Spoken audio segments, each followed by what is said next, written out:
The Pacific doesn't whisper, it remembers. Because somewhere beneath its blue silence are shapes that shouldn't be there. Massive forms.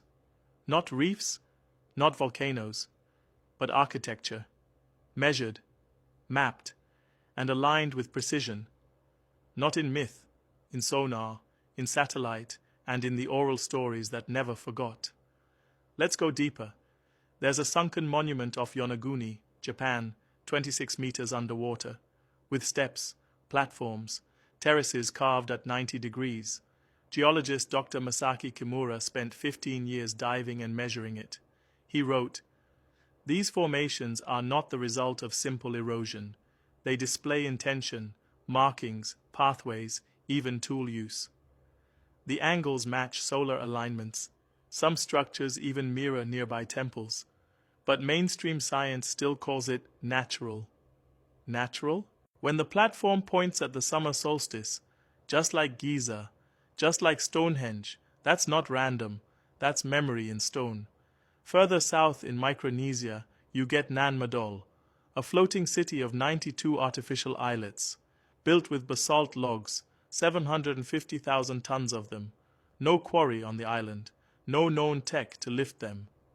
Dr. Rufino Maurizio, the lead Micronesian archaeologist, said, "There's no written plan, no records, but whoever built it had precision knowledge of tide, stone, and sound.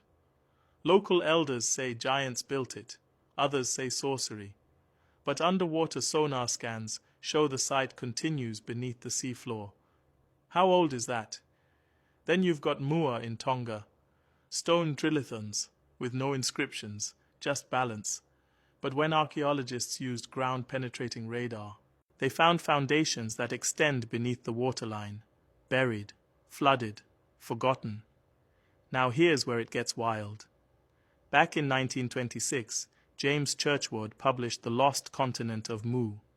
He claimed Mu was the ancestral motherland of all Pacific peoples, that it sank in a global cataclysm. From Mu came language, science, temples, and when it fell, it took memory with it. Most dismissed it. But then came Loihi, the undersea volcano south of Hawaii. When U.S. Navy sonar scans mapped the east slope, they logged symmetrical ridges, stacked like a grid. The official Pacific Fleet hydrographic log simply said, "Grid-like anomaly detected, further review pending." That's code for, "We don't know what this is, but it's not just lava." Now pause, because just west of the date line, there's something different. A landmass shaped like a being, not vaguely, not suggestively, a head, a face, a chest, 2 arms, 2 legs, measured from foot to shoulder, 198 kilometers, mapped, segmented, laying flat, like a titan beneath the sea. We're not calling it a god, we're not saying it's carved, but it's real. You can look it up right now on Google Earth. And here's where oral history steps in. The Rapa Nui of Easter Island say their priest, Haumaka, once dreamed of a land shaped like a man lying on his back. He told the king, Hotu Matua. They sailed, and they landed on Easter Island, a place they called Te Pito o Te Henua, the navel of the world. The body Haumaka saw in the dream wasn't this one. It was a different island. But isn't it strange? Half a world away, beneath the waves, we find the exact same shape, just 100 times larger. Coincidence, or cross-continental memory passed through bloodlines? And then there's this. The Book of Enoch says, the giants were cast into the earth, into deep valleys. Bind them, and cast them into the valleys of the earth until the day of judgment. Was Enoch 10:12. What if that wasn't metaphor?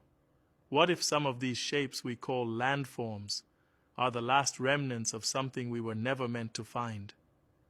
Remember the stories of beings turned to stone, the legends of titans laid down under mountains, the ancient warning that those who rose too high were buried beneath the earth?